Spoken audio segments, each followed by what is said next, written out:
El niño busca este reemplazo en figuras femeninas. Es un complejo edípico. ¿De ahí nacen los sugars? De ahí nacen los sugars, claro. Claro que sí. Que estas generaciones de cristal que ya no aguantan nada, de todos se quejan.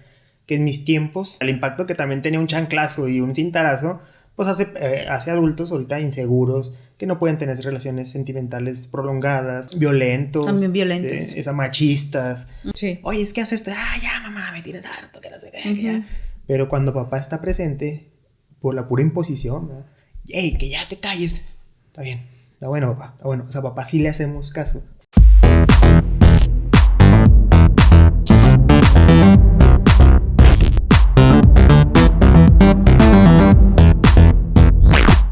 Buenos días, buenas tardes, buenas noches, amigos de Random. Bienvenidos a su podcast favorito. Idalia, ¿cómo estás? Muy bien, Francisco, ¿y tú?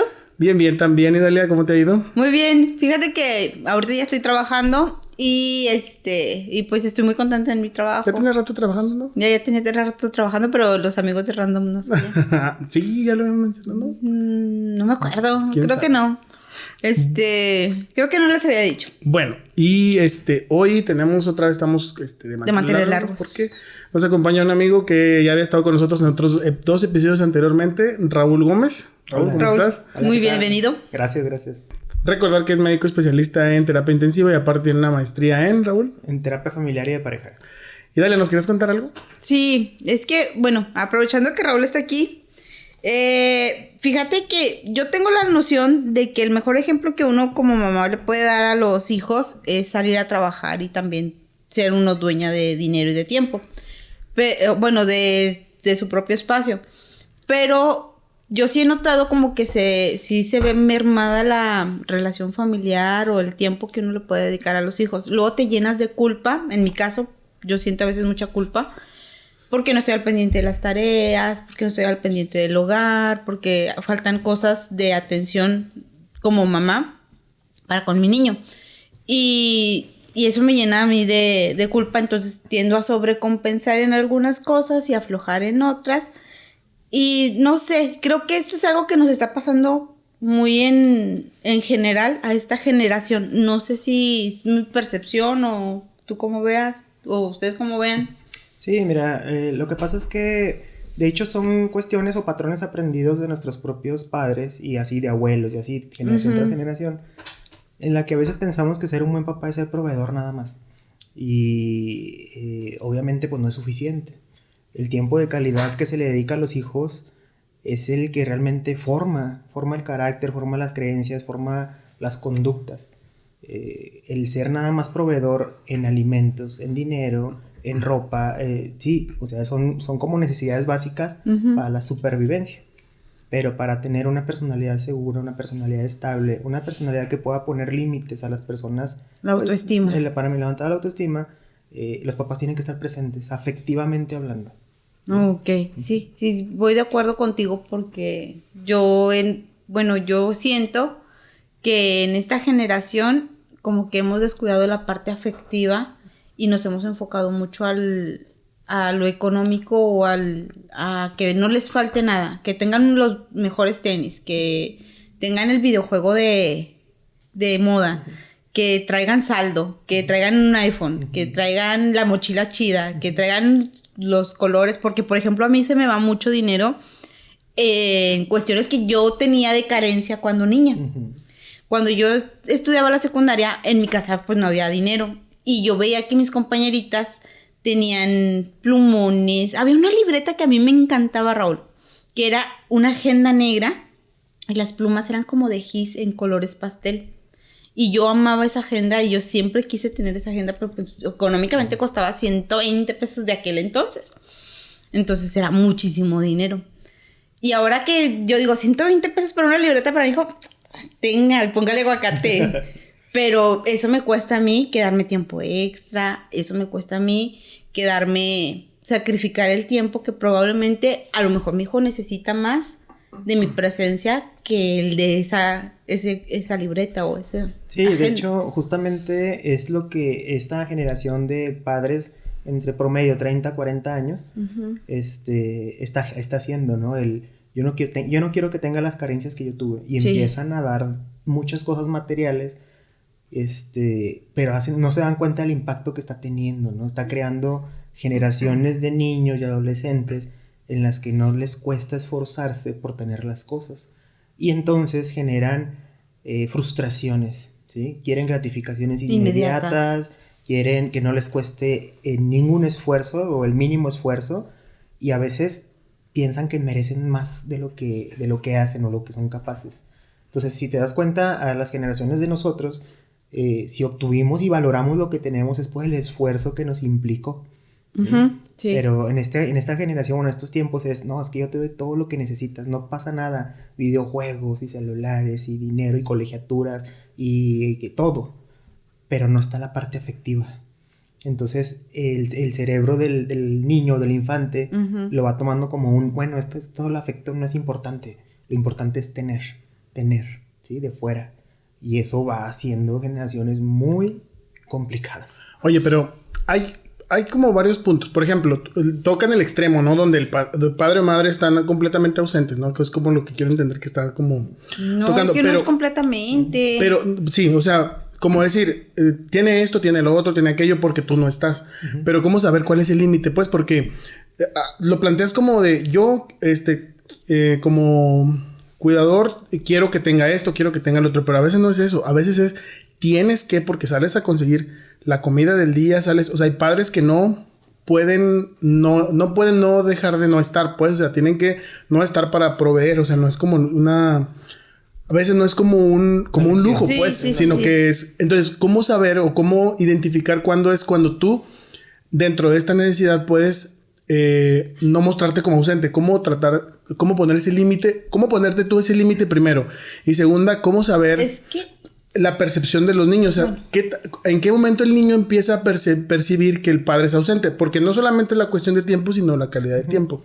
Entonces, cuando un niño dice, o en qué momento de la vida, de la edad, empieza a identificar como un papá que no está con él en tiempo y en calidad, ¿verdad? Porque son cosas así bien. Mira, en el primer año de la vida, el niño lo único que necesita es a mamá. De hecho, ni se da cuenta que existe un papá. ¿Sí? ¿Por qué? Porque mamá satisface necesidades alimenticias, de calidez y todo esto que hace en el primer año. Después del año, el niño empieza a percibir su entorno un poco más y dices, caray, pues acá son de broma, ¿no? ¿Y este señor qué? También existe en mi vida, ¿no?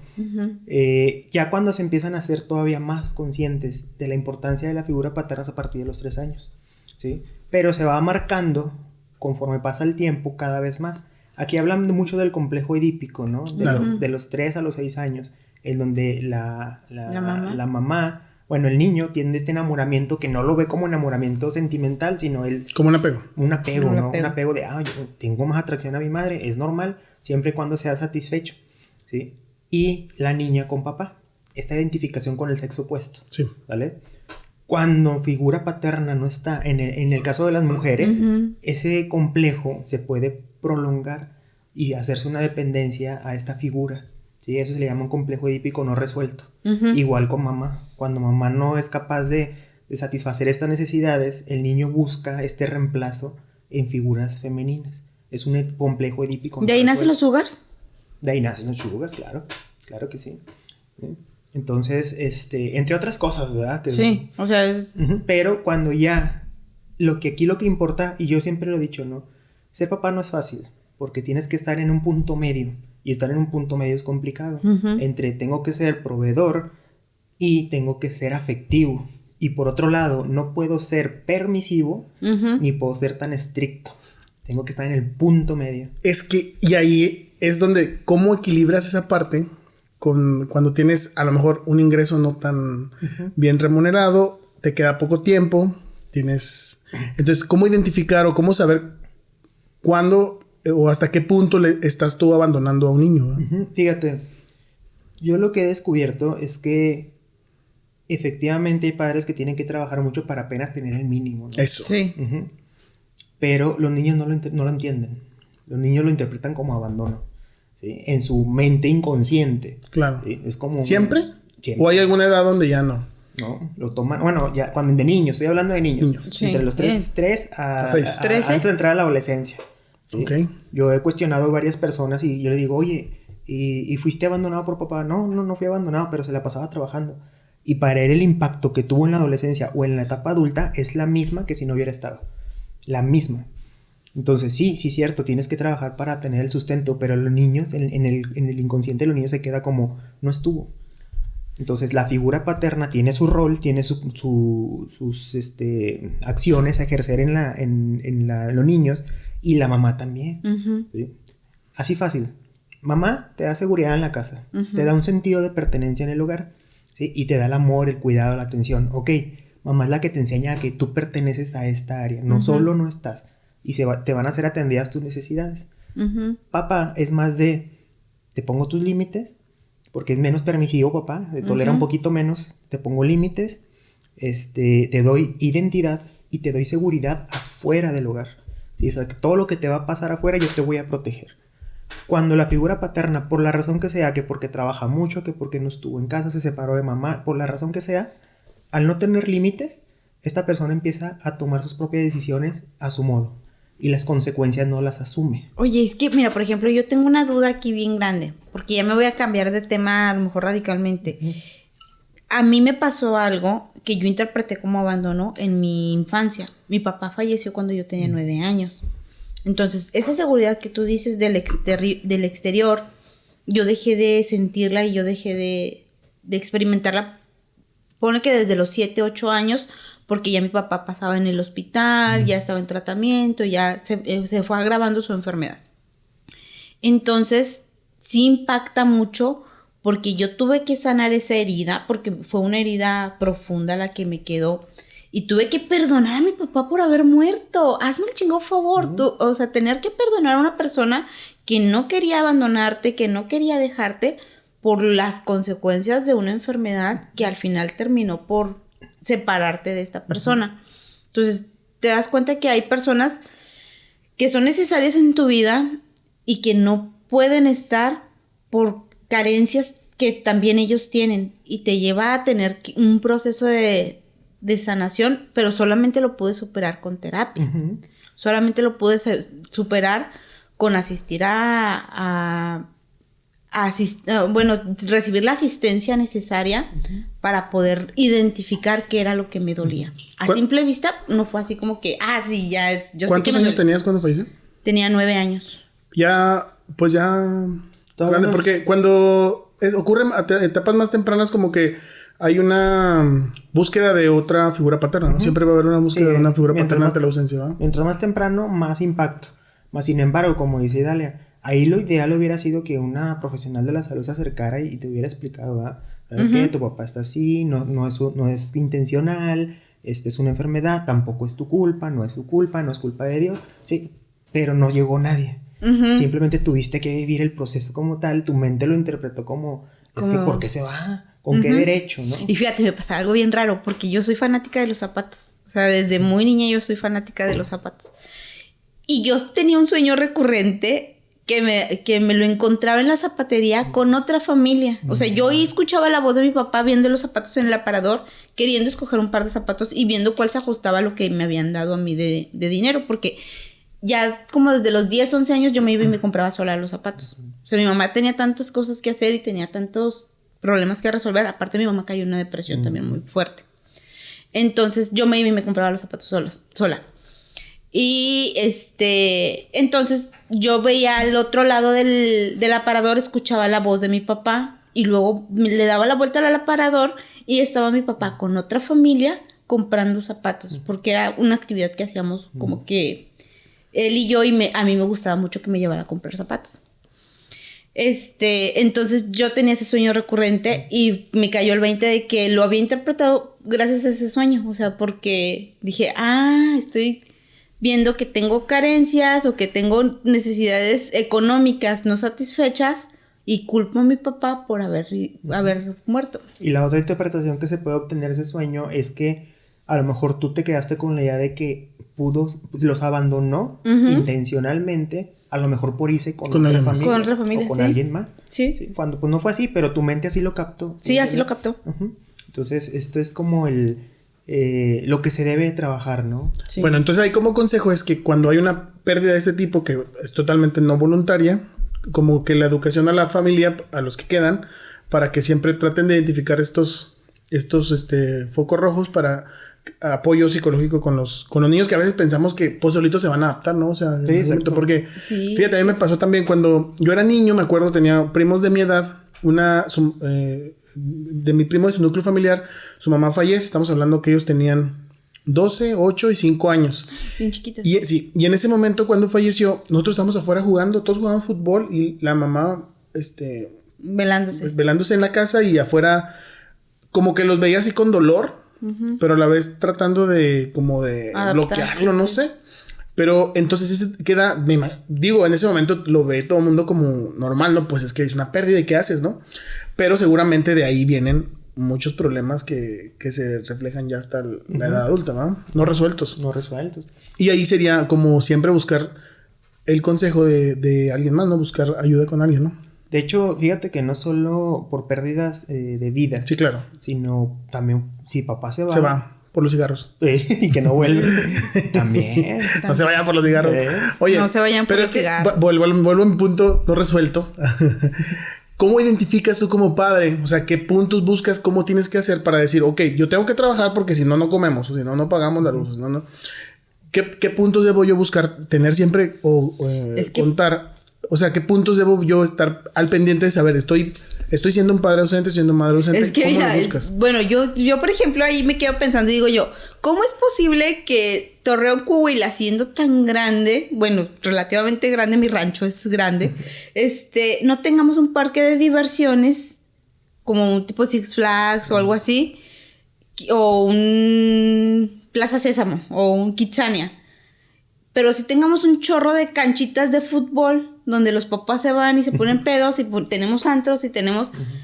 Y ahí te das cuenta que ya estás siendo negligente como papá. ¿Cómo vas a darle prioridad a irte a jugar fútbol con tus amigos un sábado cuando tú trabajas en la maquila de 7 de la mañana a 7 de la tarde? Llegas todo molido, te acuestas a dormir y no vuelves a ver a tu hijo hasta el siguiente fin de semana, un domingo, si se te ocurre llevarlo al bosque. Si es que se te ocurre. Sí, pero... Si no es que ya te gastaste el dinero el sábado y ya no traes dinero el domingo. Es que voy a lo mismo, estamos yendo al extremo. ¿Qué pasa? Yo sé que pasa, yo sé que existe, pero... Es que existe demasiado. Sí, bueno, claro. yo siento que existe demasiado. Como padre, ¿cómo puedes identificar que digo, pues si no los ves nunca y el sábado y el domingo también te vas y así, pues obviamente, ¿verdad? Pero... Es que siento que el problema es que no estamos preparados para ser padres y que nos aventamos la bronca sin estar preparados de la responsabilidad que es ser padres. Entonces, dentro de la preparación de ser padre, ¿cómo identificamos ese? Mira, casi siempre depende de la etapa del niño, pero un niño, por ejemplo, hablando de 5 años, que tú ves que está haciendo más berrinche de lo que debe hacer, que está muy aislado, que está muy callado, que está fallando en la escuela, que no se junta con nadie. O sea, conductas que tú dices, chis, es que esto no debería estar pasando a esta edad. Si ya está entrando a la primaria, es normal que haga amistades y empiece a conocer gente nueva, pero lo veo muy callado. O lo veo muy en el cuarto. Casi no convive. Cosas así. Lo que pasa es que como papás, como no prestamos atención a esto y dices, está en el videojuego, está tranquilo. Yo hago mis cosas. No sé, pero... Mal de a montón. Sí, claro. ¿Por qué? Porque toda la atención que debe recibir afectivamente la está depositando esa energía en un videojuego. Y luego recibiendo influencias de quién sabe dónde va. Quién sabe qué demonios. O sea, todo eso, creas o no, ha impactado de manera importante en el crecimiento y en el desarrollo mental y emocional de los niños. Y las consecuencias se ven, ¿verdad? Muy, muy terribles, ¿verdad? ¿Cuáles consecuencias has visto tú? Por ejemplo... Lo más que se ha visto ahorita, consumo de sustancias, ¿sí? Adicciones, abandono del hogar, ¿sí? Esos de que se quieren emancipar a temprana edad, es que ya no quiero que sea mi papá y mi mamá, ya me harté. Frustraciones y pérdida de trabajos, ¿sí? Falta de capacidad para tener relaciones sentimentales, sostenerlas, ¿sí? Para ser padres. Emocionalmente ausentes. O sea, tiene un impacto social importante, ¿sí? Por eso el índice de divorcios ahorita está tremendo. El índice de divorcios está muy elevado ahorita. ¿Por qué? Porque ya no se toleran. Esa es la primera de que no, ¿sabes qué? Yo tengo la razón, no, yo la tengo, no, pues divorcio. Quiero el divorcio. Oye, espérate, inténtalo, ¿no? O sea, ve a terapia, platiquen, negocien. No, eso, no hacen eso. Ya quiero el divorcio. Y como ahorita es express, con que uno quiera, ¿no? Ahorita ya no necesitas la autorización de los dos. Con que uno quiera el divorcio, ya, entra y en un mes ya estás divorciado. Oye, espérate. ¿Sí? Me hace pensar que hemos estado aplicándolo lentamente desde generaciones anteriores. O sea, puede ser que nuestros papás hayan sido la primera generación que empezó a trabajar en exceso, o tal vez los papás de nuestros papás fueron la primera generación que empezó a trabajar en exceso. Pero no es como más actual ese rollo, ¿no? Porque antes, digo, como que había más, un poquito más como de valor adquisitivo. Pues es que sí, antes te ahora alcanzaba tienes que para trabajar más. había menos inflación. Antes trabajaba solo el papá. Y por lo menos había una figura paterna ausente y ahora hay figuras paternas y maternas ausentes, ¿no? De ti, de mí, no, que no, vivíamos en rancho. No. Es muy diferente la forma en la que... Es una condición, pero es un dato duro. O sea, antes trabajaba solamente papá y mamá en casa, que tiene sus bemoles, ¿verdad? No digo que sea lo correcto. Pero ahora tienen que trabajar papá, mamá y doblar turnos para conseguir lo que se conseguía entonces con un solo turno de trabajo. Sí. O sea, sí, esa parte sí te lo entiendo. Yo lo que voy es que tal vez inconscientemente hay más abandono ahora que antes. Porque también aparte ahora tienes el bemol de los videojuegos. Tienes a los niños todo el tiempo en el celular que tienen con qué distraerse. Antes pues, tenías que relacionarte con otras personas. Antes a lo mejor no encontrabas el valor afectivo. Hoy a lo mejor no encuentras el valor afectivo con alguien más porque estás solo, estás aislado, estás metido en un aparato. Pero antes a lo mejor no encontrabas un tipo de valor afectivo con alguien más. De hecho, la tendencia natural es a sustituir la figura. Si hay un padre ausente con otra persona, si hay una madre con otra persona. Yo sustituí a mi familia con tu familia. Sí, lo sé. Sí. Sí me di cuenta. Sí, sí lo notaba. Sí lo notaba. Sí lo notaron. Sí me di cuenta. Cuando dijimos, ya Idalia le toca pagar el internet. Ahí dijimos, ¿quién me ha lavado los platos ahora, Idalia? Ah, sí, ya. Los martes y los jueves le toca a Idalia. Ya está, lo dijimos. Pero es lo que te digo, o sea, creo que eso es, digo, todas estas cuestiones en relación a la salud mental, al atender la depresión, la ansiedad, como que tienen un reflejo más actual porque se les da más valor ahora cuando vivimos en un mundo como más contaminado, con un chorro más de estrés, con más cosas. Antes tal vez existían, se dejaban transcurrir y pasaban y tal vez no importaban demasiado, pero sí había otras condiciones diferentes, tanto afectivas como de desapego. Siento que ahora es más, no sé si... No, sí, pero fíjate bien, yo he escuchado mucho que dicen que estas generaciones de cristal, que ya no aguantan nada, todos se quejan, que en mis tiempos... Ajá. Aguantábamos bien. Sí, pero pues no. El impacto que también tenía un chanclazo y un cintarazo, pues hace adultos ahorita inseguros, que no pueden tener relaciones sentimentales prolongadas, que violentos. También violentos. Machistas. O sea, dices, no era el modo. No era la forma. Entonces creo que estas generaciones lo que sí están tratando de hacer es como de externar sus emociones muy mal manejadas y decir, es que sabes que me siento agredido. Ok, no es que seas de cristal, es que requieres atención, ¿sí? Qué bueno que alzas la mano y decir, es que requieres atención psicológica, psiquiátrica, para resolver este conflicto de por qué te sientes tan agredido, tan invadido, etcétera, ¿no? Como que es un péndulo, ¿no? Que hace tiempo era, pues, todo a como se diera, había violencia no clasificada como tal, y ahora vamos para el otro lado, vamos al otro extremo donde... todo parece doler, todos nos quejamos y luego tenemos que regresar a un punto medio donde se busquen las mejores condiciones, ¿verdad? Pero pues se tiene que dar con el tiempo. Pero siempre, pues es que lo que hemos platicado en otros podcasts acá, que no sabemos ser padres. Entonces, por eso yo, o sea, mis cuestionamientos, voy a decir, ¿cómo hacerle? Porque aquí el asunto es, puedes criticar y decir, es un padre, obviamente, que por qué trabajas tanto, que por qué no te das cuenta, pero ¿cómo le... en lugar de estar contigo. Pero ¿cómo sabes que esa persona que se va los sábados y los domingos tiene también problemas no resueltos y que busca escaparse de esa manera? Sí, yo lo sé. ¿Hay quien se escapa en el trabajo? ¿En el trabajo hay quien se escapa del trabajo? Que consigue más trabajo. Sí, para escapar. Sí, conozco gente así.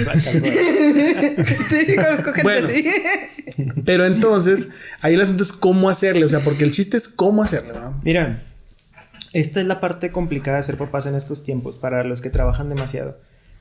Es tener que ejercer tus tantas horas laborales y llegar a casa y convivir con hijos. Dedicarte exclusivamente a convivir con los hijos. ¿Sí? Yo sé que llegamos y es que quiero descansar, es que quisiera relajarme, es que quiero invitar a unos amigos, es que estoy... No, o sea, si realmente quieres una familia sana, así como llegas cansado, tienes que dedicarte a los hijos. Oye, y es que, digo, incluso detalles así que nos pasan, pienso yo, tan desapercibidos, ¿no? Antes, ¿cuántas teles había en una casa? ¿Cuántas? Una. Entonces, había una sola televisora que te apendejabas si tú querías, estabas frente a la tele, pero estabas en familia. Y reunirte a la hora de la comida, a lo mejor a ver la tele o hacerlo, pero lo hacías como en familia. Y después tenías un tema en conversación en común y como quiera, te digo, había más esa participación. Ahora todo el mundo está en su teléfono y con el dedillo y así ya. O sea, y eso ha favorecido que los padres digan, pues no requiere tanta atención mía. Está entretenido, está ocupado. Y ausencia. Mi ausencia. ¿Sabes qué es lo que yo justifico? Yo digo, es que sí tiene amigos. O sea, a lo mejor en la escuela no se junta con otros niños o sí, pero sí tiene amigos. Convive con fulanito, a distancia. Cambió su forma de convivencia, pero sí convive. Pero es que es una forma muy no supervisada, porque luego tú te has dado cuenta, de pronto están en el videojuego hablando con gente que ni siquiera habla su idioma, o sea, no sabes ni quién está del otro lado, no sabes. Y no sabes si realmente es un niño o es un adulto haciéndose pasar por niño.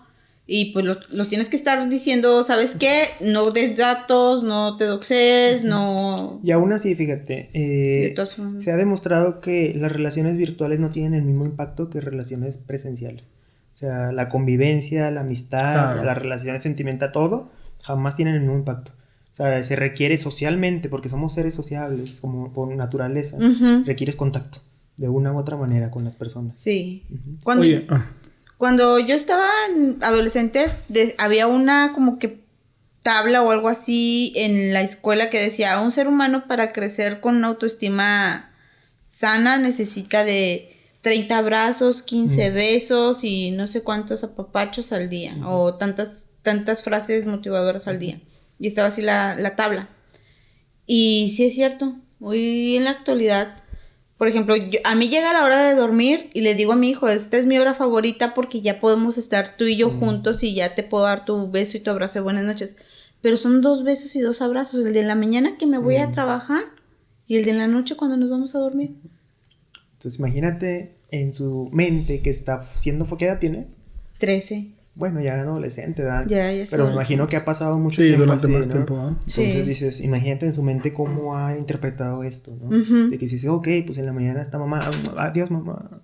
Y luego en la noche, ya vamos a dormirnos, y ya se perdió el contacto. Entonces para su mente que está en formación, sí es un impacto, ¿verdad? Sí. Aunque papá, pues físicamente no esté, tu ausencia afectiva tiene un impacto.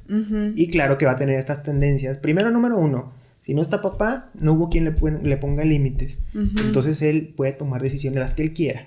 Y se va a poner bien necia. Normalmente a mamá no le hacemos tanto caso. A mamá sí no le revelamos cuando mamá nos quiere poner los límites. Sí. Oye, es que haces esto. Ya mamá, me tienes harto, que no sé qué. Que ya. Pero cuando papá está presente, por la pura imposición, ¿verdad? ¡Ey, que ya te calles! Está bien. Está bueno, papá, está bueno. O sea, papá sí le hacemos caso cuando está presente y pone bien los límites. Entonces, en tu caso se va a poner complicado el asunto cuando tú le quieras poner límites, y más en esta etapa adolescente, porque se te va a revelar. Primero, porque no ha tenido límites. Segundo, porque él ha estructurado su modo vivendus. Dice, así es como yo aprendí a vivir, y entonces yo tomo mis decisiones. Y estas son mis reglas.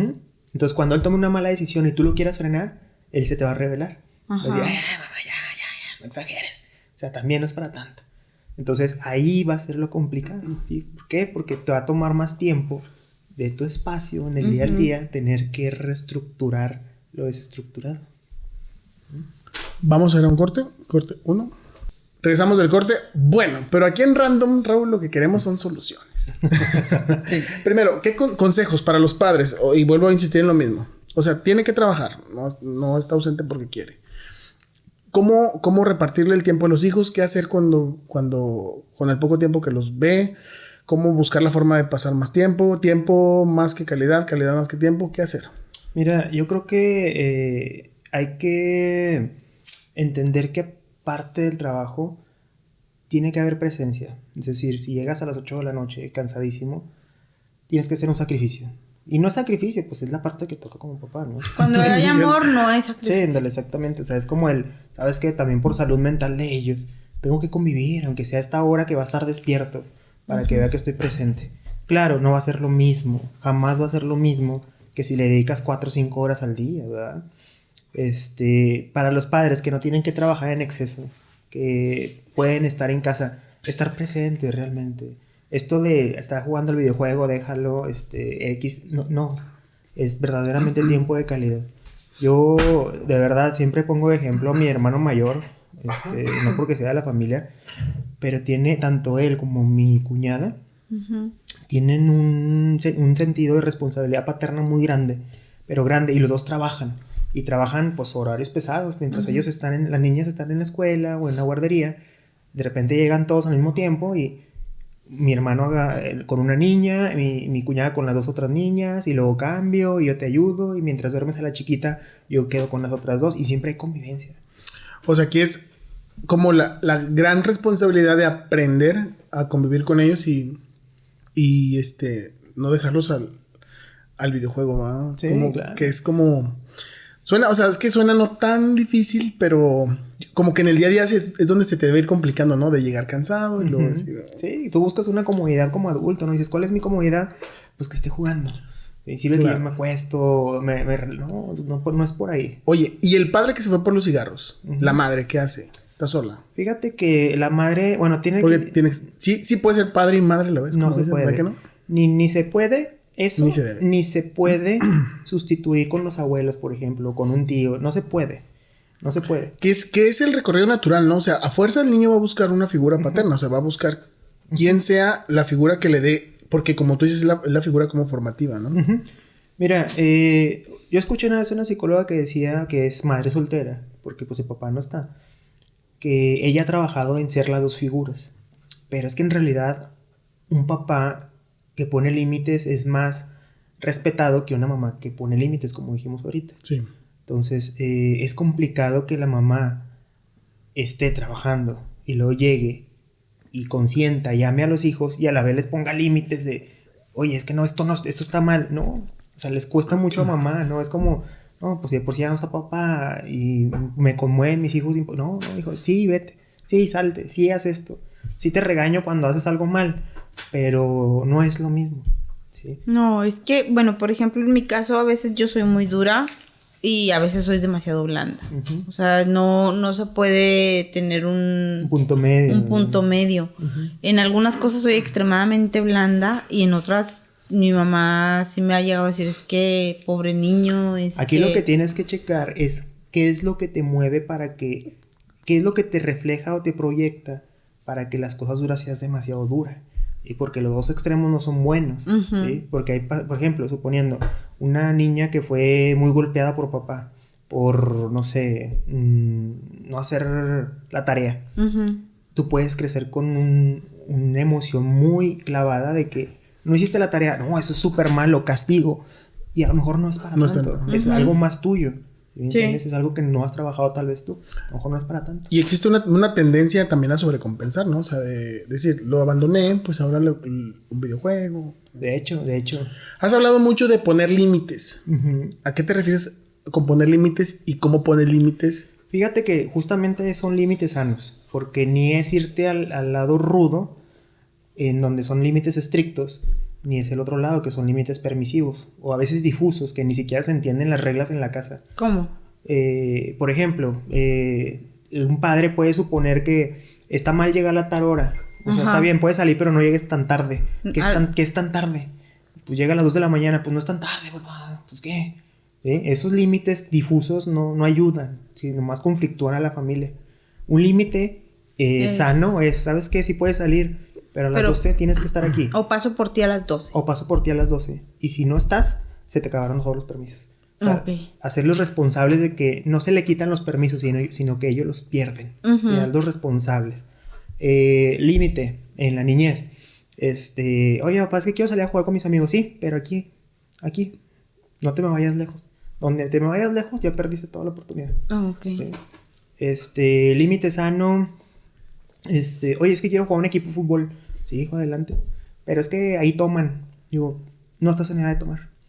No estás en edad. Ya cuando tomes decisiones por ti mismo ya decidirás. No estás en edad.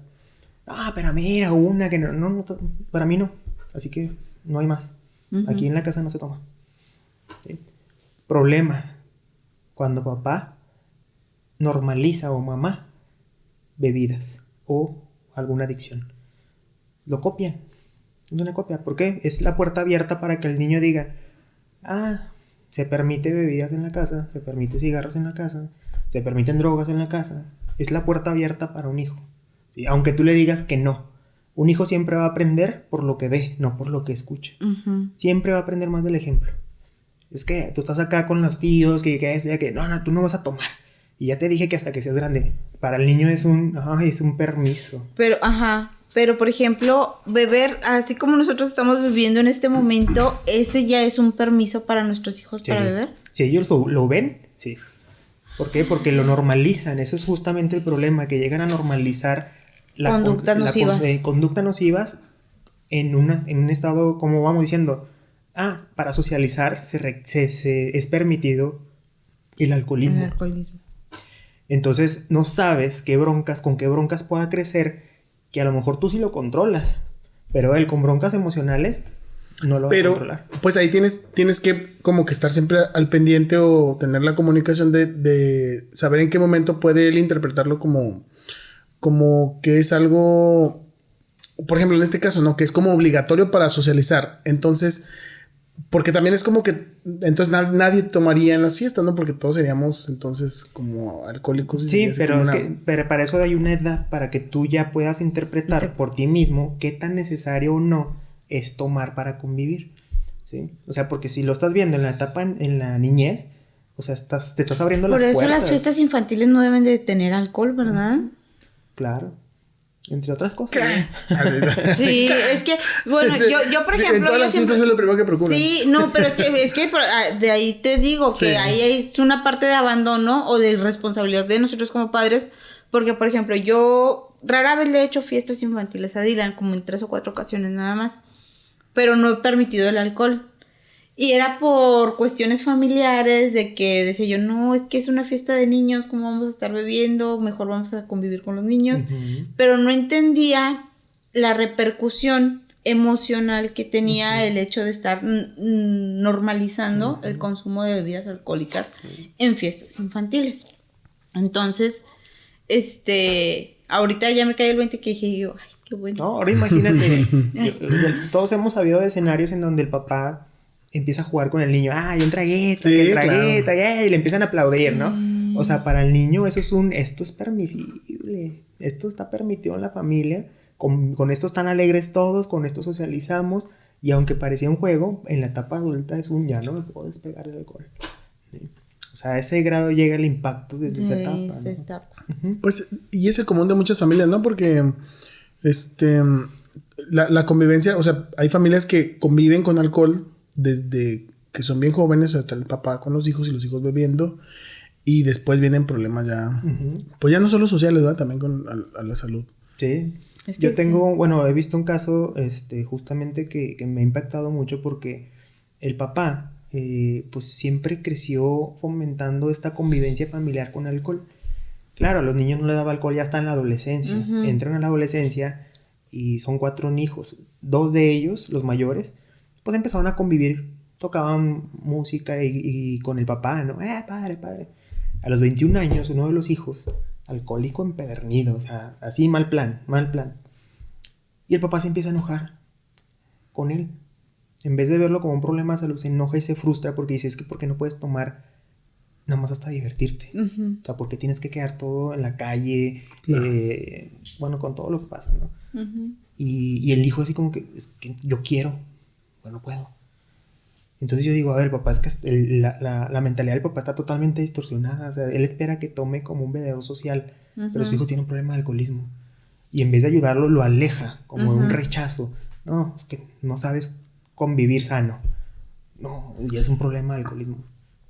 Y como siempre, es una enfermedad. Es que sabes que tendemos a no ver las adicciones como enfermedades. Tendemos a recriminar a la persona que es adicta, tendemos a culpar todavía y a revictimizar a la persona que está sufriendo esta enfermedad. Entonces el alcoholismo es una enfermedad que, nos guste o no, a veces los padres orillamos a los hijos a sufrir. De hecho, cualquier adicción tiene un origen familiar. Cualquiera. Sí. Ya sea que nazcas con cierta predisposición. Y luego espérate, porque es algo bien chistoso, porque tal pareciera que los papás queremos lavarnos las manos, decir, no, es que si mi mamá era bien buena mamá y todos somos buenos hijos, nada más él es el único loquito, él es el único que no trabaja, él es Pero el único ahora que... déjame te digo una cosa. Eso se le llaman chivos expiatorios en la familia, es decir, él es el del conflicto familiar. Eso se hace normalmente para evadir otros conflictos familiares que no se quieren enfrentar o afrontar. Entonces, ¿qué hace la familia? Ahí está el problema. Y no es cierto. ¿Sabes qué? Ese es el síntoma. Él es el síntoma de la familia, pero en realidad el conflicto viene desde papás o atrás, ¿verdad? Pero normalmente le escarbas a esos problemas familiares. ¿Ha habido infidelidad en la familia? ¿Sí? Ok. ¿Cómo se llevan papá y mamá? ¿No? Ni se hablan. Ok. Entonces suena muy adecuado culpar al hijo que tiene un problema de adicciones y pierde la atención de acá. ¿Sí? Eso es lo que hacen las familias. Sí, es un chivo expiatorio completo. Bueno, entonces concluiríamos que buscar calidad en el tiempo que se tenga. Totalmente. Si hay actividades no obligatorias como un padre o una madre que vayan a ser solos, tratar de hacerlos dejarlas de lado para pasar tiempo con la familia, identificar rasgos que puedan ser como indicativos que un niño tiene como ausencia, que los resumirías en ¿cuáles crees que sean los rasgos? Pues que sean niños impulsivos, que sean niños inseguros, que sean niños berrinchudos, aislados, que van mal en la escuela, a veces que papá ni siquiera se dan cuenta del bullying que le están haciendo en la escuela, o sea, es como él está aislado, él no quiere contacto con las personas, él siempre está enojado, o de repente llora de la nada, él se orina en la cama, ¿sí? O sea, son señales que dices, caray, esto ya requiere más vigilancia, ¿no? Muy bien. Y pues nada, Raúl, yo creo que agradecerte como siempre tu compañía, algo que le quieras comentar. No, muchísimas gracias por la orientación, gracias por haber venido al programa. Y ya sabes, esta es tu casa. Gracias. Muy bien. Bueno, pues nos despedimos de todos ustedes. Espero que les haya gustado el capítulo. Nos queremos. Bye. Denle like y suscríbanse a la campanita. No se les olvide. Bye. Bye.